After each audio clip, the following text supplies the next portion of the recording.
Hello जी, नमस्कार साथियों। Envira education में आपका हार्दिक स्वागत। मैं राकेश चौहान, आपका जनरल साइंस टीचर। आज आपके लिए लेके आया हूं पार्ट सेकंड। इससे पहले हमने 6 पार्ट पढ़े हैं भौतिक तथा रासायनिक परिवर्तन के। उसमें पिछले 2 पार्ट में हमने पढ़ा रासायनिक अभिक्रिया। अगर आप इस चैनल पे नए हैं तो वो दोनों पार्ट जरूर जाके देखें, जिससे ये वाली क्लास या ये वाला लेक्चर आपको आसानी से समझ में आएगा। आज मैं स्टार्ट करने जा रहा हूं उत्प्रेरक, जो राजस्थान पुलिस तथा पटवार की दृष्टि से बहुत इंपॉर्टेंट है। उत्प्रेरक क्या होता है, ये चीजें आपको तभी समझ में आएगी। आप रिसेंटली 2 लेक्चर जरूर देखें रासायनिक अभिक्रिया, उससे रिलेटेड ये टॉपिक है। उत्प्रेरक रासायनिक अभिक्रिया से संबंधित है। तो उत्प्रेरक की बात करूं तो पहला ही क्वेश्चन यहां से पुटअप होता है, खोज। उत्प्रेरक की खोज कौन से वैज्ञानिक ने की? तो आपका आंसर होना चाहिए जे बर्जीलियस। जे बर्जीलियस नामक वैज्ञानिक ने उत्प्रेरक की खोज की। और यहां से भी पूछा जाता है, एक सिद्धांत कौन सा दिया था? जैव शक्ति सिद्धांत। कौन सा सिद्धांत? जैव शक्ति सिद्धांत। क्वेश्चन फैक्ट में पुटअप होंगे कॉम्पिटेटिव एग्जाम में। जैव शक्ति सिद्धांत में इन्होंने क्या बताया कि कार्बनिक यौगिक होते हैं, जो कार्बनिक यौगिक केवल जीवित वस्तुओं से, कहां से? जीवित वस्तुओं से, यानी जीवधारी स्रोत से कार्बन प्राप्त होता है। आपको केवल इतना याद रखना, उत्प्रेरक की खोज जे बर्जीलियस ने की थी। और कौन सा सिद्धांत दिया? जैव शक्ति सिद्धांत। बात करें जैव शक्ति सिद्धांत किससे रिलेटेड है, इन्होंने बताया कि कार्बनिक यौगिक केवल जीवधारी स्रोत में होते हैं, यानी कार्बन प्रेजेंट केवल जीवों में होता है। उसी के आधार पर किया दिया था जैव शक्ति सिद्धांत। अब मैं बात करूं उत्प्रेरक की, तो पहला पॉइंट याद रखना, उत्प्रेरक जैसे आपने पढ़ा है पिछली क्लास में, A+B कोई अभिक्रिया है, क्या प्राप्त हो रहा है? C। यानी इस अभिक्रिया में देखा जाए तो जो लेफ्ट हैंड साइड में है उन्हें हम क्या बोलेंगे? अभिकारक। क्या बोलेंगे? अभिकारक। और जो राइट हैंड साइड में है उन्हें हम क्या बोलेंगे? उत्पाद। तो इस प्रकार कोई भी रासायनिक अभिक्रिया पूर्ण होती है जब 2 या 2 से अधिक अभिकारक किसी रासायनिक संयोग द्वारा जुड़कर एकल उत्पाद या द्वि उत्पाद का निर्माण करते हैं। कुछ रासायनिक अभिक्रिया ऐसी होती है जो पूर्ण नहीं होती हैं, उन्हें किसकी आवश्यकता होती है? बाह्य पदार्थ, जिन्हें हम क्या बोलते हैं? उत्प्रेरक कहते हैं। जैसे मान लो ये अभिक्रिया है A+B gives C। ये अभिक्रिया पूर्ण होने में 2 घंटे लगे। कितने लगते हैं? 2 घंटे। लेकिन जब इस अभिक्रिया में मान लो कोई बाह्य पदार्थ आपने X, क्या मिला है? बाह्य पदार्थ X, इसके कारण यह अभिक्रिया 1 घंटे में पूर्ण हो गई।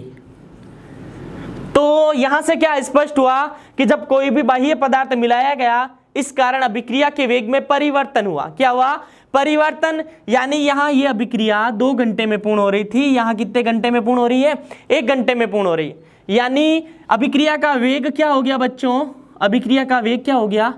वेग बढ़ा। अगर मैं इसी अभिक्रिया में कोई अन्य उत्प्रेरक, यानी कोई आपने Y मिला दिया, यह अभिक्रिया पहले 2 घंटे में हो रही थी, कितने घंटे में? लेकिन यही अभिक्रिया 4 घंटे में पूर्ण हुई। कितने घंटे में? 4 घंटे में पूर्ण। यानी यहां से यह स्पष्ट हो रहा है, अभिक्रिया के वेग में परिवर्तन हुआ, लेकिन अभिक्रिया के वेग में क्या हुई? कमी हुई। क्या हुई? कमी। तो मैं ये समझाना चाह रहा हूं कि उत्प्रेरक अभिक्रिया के वेग को कम कर सकते हैं तथा बढ़ा सकते हैं। तो आप सीधा एग्जाम में पूछ लिया जाए उत्प्रेरक का कार्य, तो आपका आंसर होना चाहिए वेग में परिवर्तन।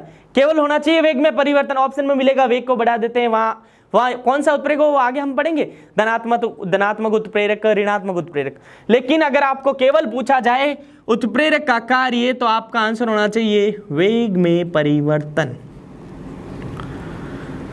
अब मैं बात करूं परिवर्तन की। परिवर्तन का अर्थ प्लस भी हो सकता है, माइनस भी हो सकता है, यानी परिवर्तन यानी बढ़ा भी सकता है वेग को और घटा भी सकता है। अब हम 4 महत्वपूर्ण बातें पढ़ेंगे उत्प्रेरक के बारे में, आप जुड़े रहिए।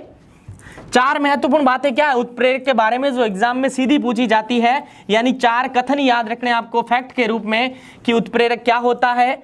अभी हमने पढ़ लिया उत्प्रेरक की खोज जे बर्जीलियस ने की थी। अब मैं महत्वपूर्ण तथ्य बताने जा रहा हूं उत्प्रेरक के बारे में। मुख्य तथ्य,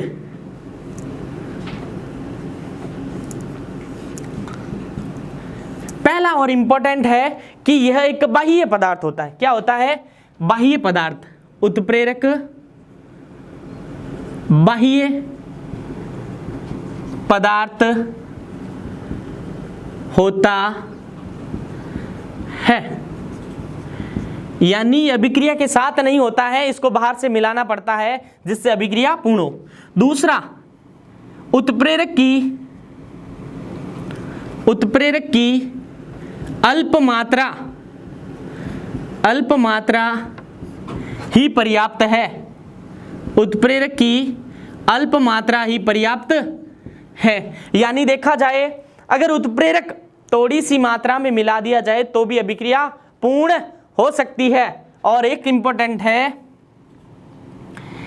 क्रिया विशिष्ट, ये इंपॉर्टेंट है, क्रिया विशिष्ट। यानी क्रिया विशिष्ट का अर्थ क्या हुआ, यानी उत्प्रेरक है जो निश्चित अभिक्रियाओं के लिए ही है, हर एक अभिक्रिया के लिए उत्प्रेरक आप नहीं ले सकते, यानी निश्चित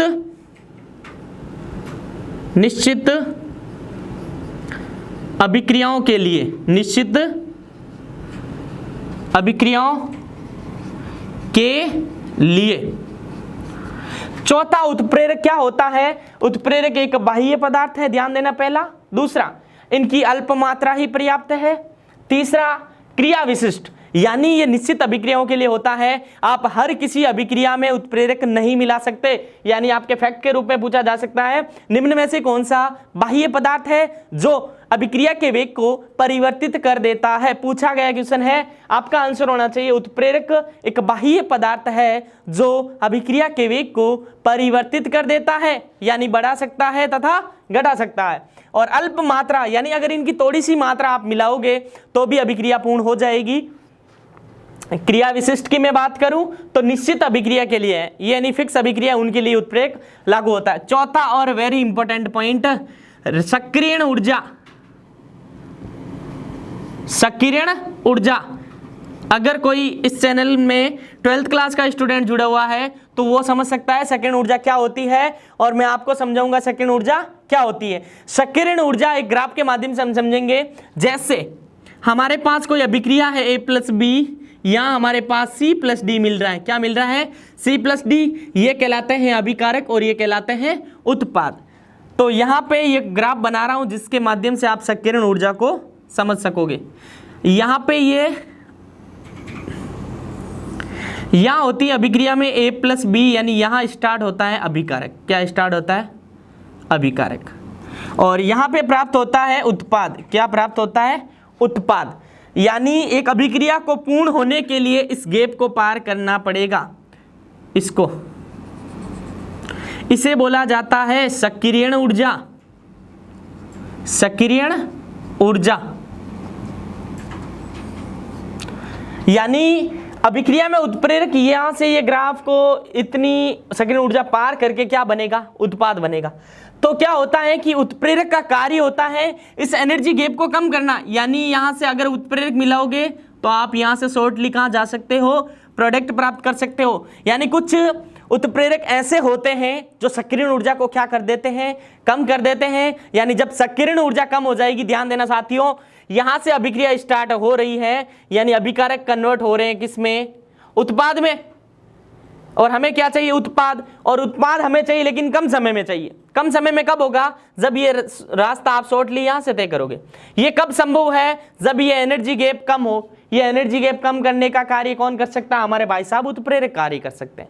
यानी उत्प्रेरक का कार्य सक्रियण ऊर्जा में क्या करना? कमी करना मोस्टली। और सक्रियण ऊर्जा को बढ़ा भी सकते हैं और कम भी कर सकते हैं। तो ज्यादातर आता है सक्रियण ऊर्जा का कार्य अभिक्रिया में सक्रियण ऊर्जा को कम करना। क्या होता है? सक्रियण ऊर्जा को कम करना। तो इस प्रकार मुख्य बातें उत्प्रेरक की खोज जे बर्जीलियस, याद रखना जे बर्जीलियस ने एक सिद्धांत दिया था, जैव शक्ति सिद्धांत। और मुख्य बातें, उत्प्रेरक बाह्य पदार्थ होता है, उत्प्रेरक की अल्प मात्रा ही पर्याप्त होती है, क्रिया विशिष्ट, वेरी इंपॉर्टेंट है कि निम्न में से कौन सा पदार्थ है जो केवल क्रिया विशिष्ट के लिए लागू होता है? तो आपका आंसर होना चाहिए उत्प्रेरक। और सक्रियण ऊर्जा में कमी कौन कार्य करता है? उत्प्रेरक। एक ग्राफ के माध्यम से समझ लिया। अब हम समझेंगे उत्प्रेरक के प्रकार। 4 प्रकार के होते हैं उत्प्रेरक। टाइप्स ऑफ कैटालाइज, उत्प्रेरक के प्रकार। यहां से भी एग्जाम में क्वेश्चन पूछा जाता है, कौन सा उत्प्रेरक कहाँ उपयोग किया जाता है, यानी उत्प्रेरक के प्रकार। तो हम पहला पढ़ेंगे धनात्मक उत्प्रेरक। कौन सा उत्प्रेरक? धनात्मक उत्प्रेरक।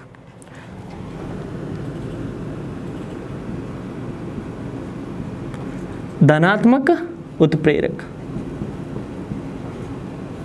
नाम से आपको पता चल रहा होगा, धनात्मक का अर्थ होता पॉजिटिव, यानी हर जगह प्लस ही प्लस मिलेगा आपको। यानी मैंने कहने का अर्थ ये है कि आपको नेगेटिविटी नहीं आएगी, यानी पॉजिटिव, यानी कुछ ना कुछ बढ़ाएगा। तो यानी इस प्रकार का उत्प्रेरक रासायनिक अभिक्रिया के वेग को क्या करेगा? बढ़ाएगा। आपको याद रखना, इतना ही याद रखना है कि रासायनिक अभिक्रिया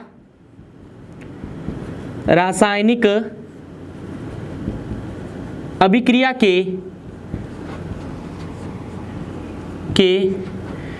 वेग को बढ़ा देता है। तो आपको अगर एग्जाम में पूछा जाए कौन सा उत्प्रेरक अभिक्रिया के वेग में वृद्धि करता है, धनात्मक, ऋणात्मक, स्वतः उत्प्रेरक या जे उत्प्रेरक, तो आपका आंसर होना चाहिए धनात्मक उत्प्रेरक होता है जो अभिक्रिया के वेग को क्या कर देता है? बढ़ा देता है। जैसे मैं एक एग्जाम्पल ले रहा हूं, जैसे N2 + 3H2, तो यहां प्राप्त होगा 2NH3। क्या कार्य करेगा? 2NH3, यानी ये अमोनिया बनाने की हेबर विधि। क्या है? हेबर विधि। तो अमोनिया बनाने की हेबर विधि एग्जाम में पूछा जाता है। अमोनिया बनाने की हेबर विधि में आप कौन सा उत्प्रेरक काम में लोगे? तो ऑप्शन में ये याद रखना आपको, Fe और अगर साथ में MO, इसे क्या बोला जाता है? Ferrous molybdenum.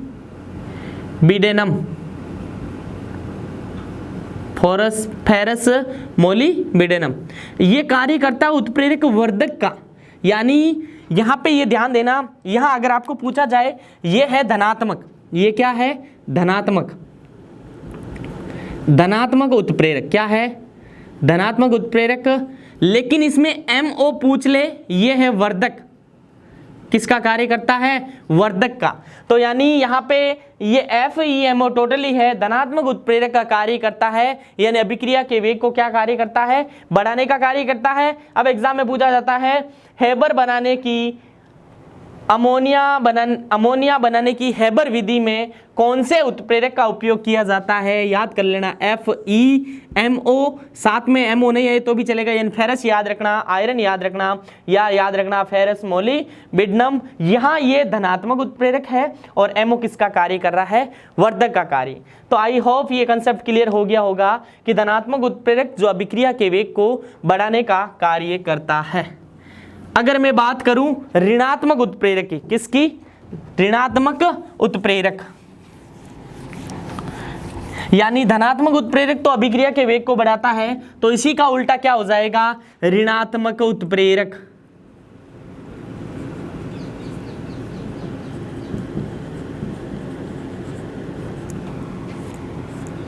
जिस प्रकार हमने पढ़ा अभिक्रिया के वेग को बढ़ाता है धनात्मक उत्प्रेरक, तो यानी ये अभिक्रिया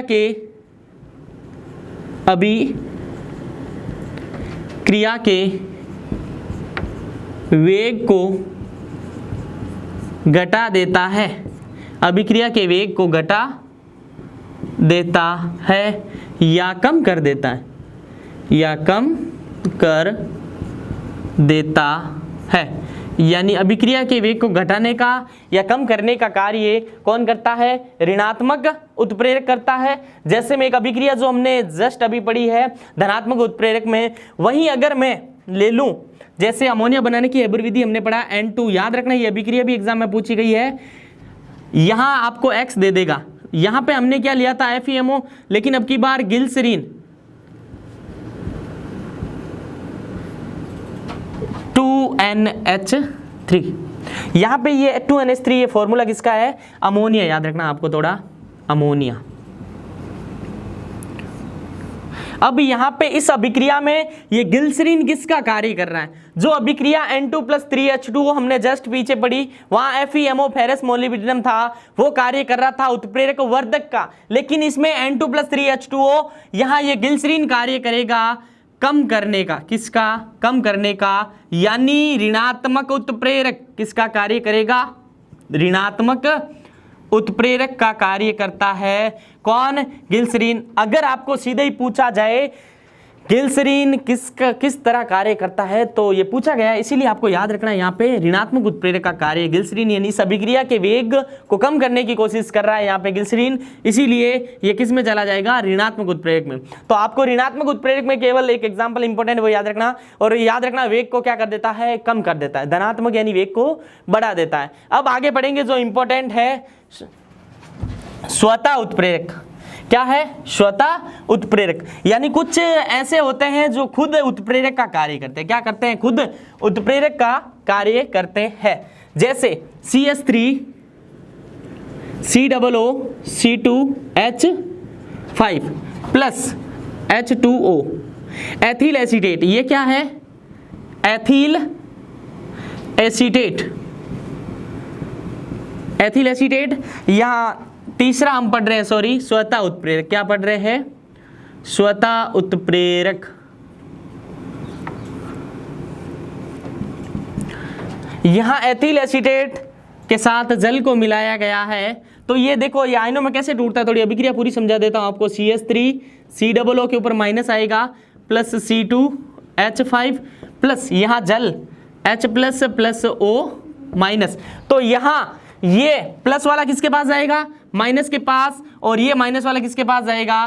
प्लस वाले के पास। तो अभिक्रिया कैसे पूर्ण होगी? CH3 COOH plus C2H5OH C2H5OH। यहां यह इंपॉर्टेंट है, इसे बोला जाता है एल्कोहल। क्या बोला जाता है? एल्कोहल, या इसे कहते हैं एथिल एल्कोहल।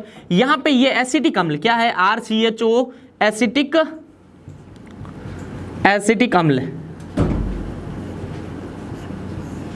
एसिटिक अम्ल जो कहां पाया जाता है? पूछा गया क्वेश्चन है राजस्थान पुलिस में, सिरके में।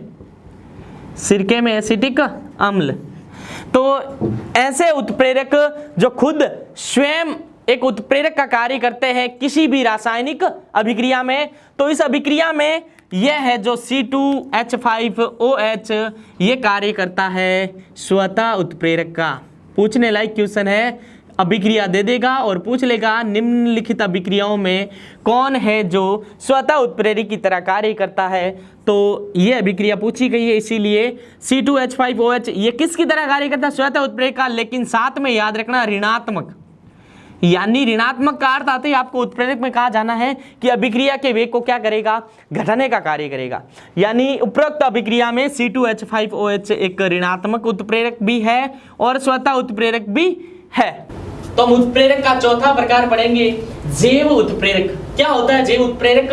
पहले तो आप इसको इंपॉर्टेंट लगाना, यहाँ से फैक्ट के रूप में क्वेश्चन पूछा जाता है कि कौन सा उत्प्रेरक कहाँ उपयोग में किया जाता है, उसके रूप में ये पूछा जाता है जैव उत्प्रेरक। यानी जैव उत्प्रेरक यानी जीवों के शरीर में होने वाली रासायनिक अभिक्रिया, यानी हमारे शरीर में भी रासायनिक अभिक्रिया होती है, जैसे पाचन होना ये भी एक रासायनिक अभिक्रिया है। तो इसमें जो रासायनिक अभिक्रिया होती है पाचन, वो किसके द्वारा होती है? एंजाइम के द्वारा। यानी देखा जाए तो सभी जैव उत्प्रेरक क्या होते हैं? ये वाला क्वेश्चन पूछा गया है। सभी जैव उत्प्रेरक, सभी जैव उत्प्रेरक, सभी जैव उत्प्रेरक होते हैं। ये वाला आप पेपर उठा के देख लेना, पूछा गया क्वेश्चन है। सभी जैव उत्प्रेरक होते हैं, आपका आंसर होना चाहिए एंजाइम।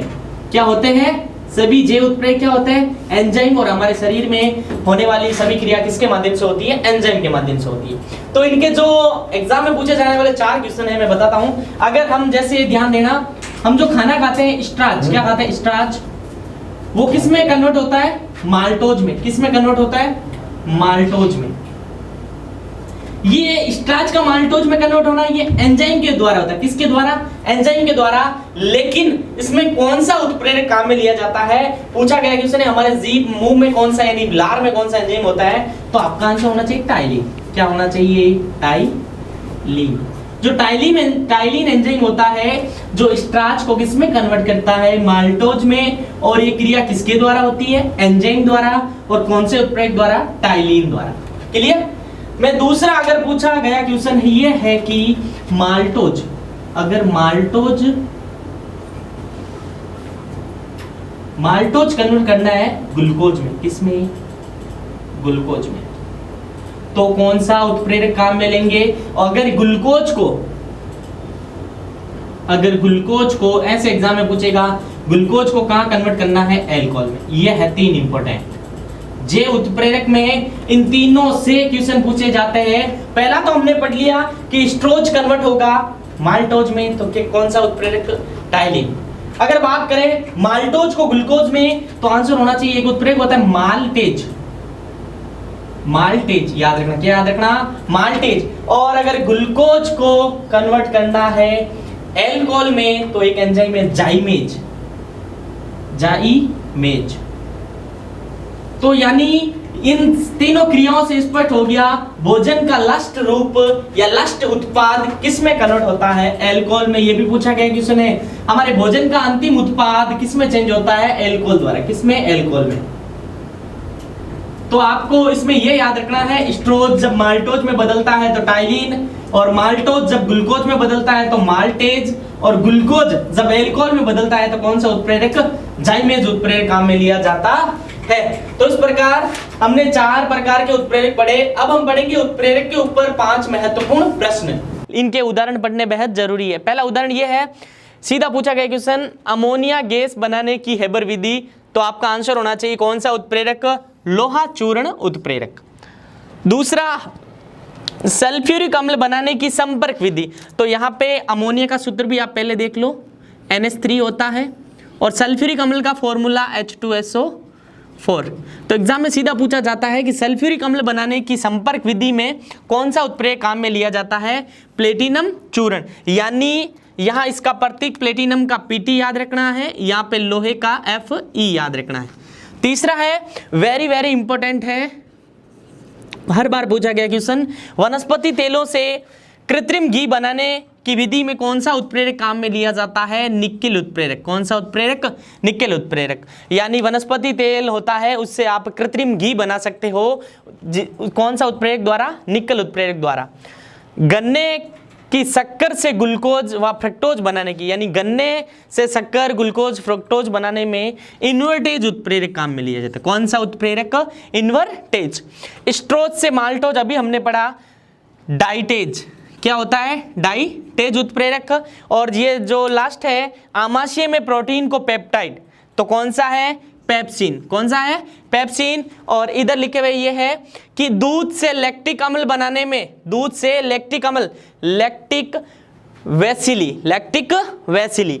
और एल्कोहल से इतर, वेरी इंपॉर्टेंट है ये भी, एल्कोहल से इतर बनाने के लिए गर्म एल्यूमिना, और आंतों के अंदर प्रोटीन को एमिनो अम्ल में कन्वर्ट करने के लिए इरेप्सिन। कौन सा, इरेप्सिन। यानी एक बार वापस बता देता हूं, आंतों के अंदर प्रोटीन को एप्सिन अम्ल में कन्वर्ट करने के लिए इरेप्सिन। एल्कोहल को ईथर, वेरी इंपॉर्टेंट है, गर्म एल्यूमिनिया उत्प्रेरक के रूप में काम में लिया जाता है। दूध से लैक्टिक अम्ल यानी लैक्टिल वैसिल।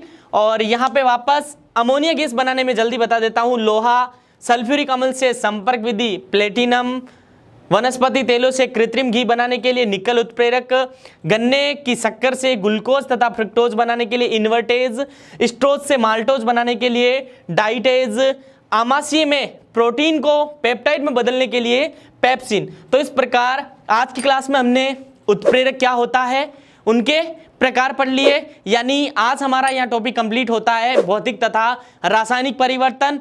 अगर आप इस चैनल पर नए हैं तो चैनल को सब्सक्राइब करें, और नीचे दे रखे लिंक से आप हमें फेसबुक पे फॉलो कर सकते हैं। और हमारे एनवीरा एजुकेशन के माध्यम से राजस्थान पुलिस तथा पटवार के लिए ऑनलाइन टेस्ट करवाए जा रहे हैं, जो आपको नीचे दिए गए लिंक पे मिल जाएंगे। धन्यवाद।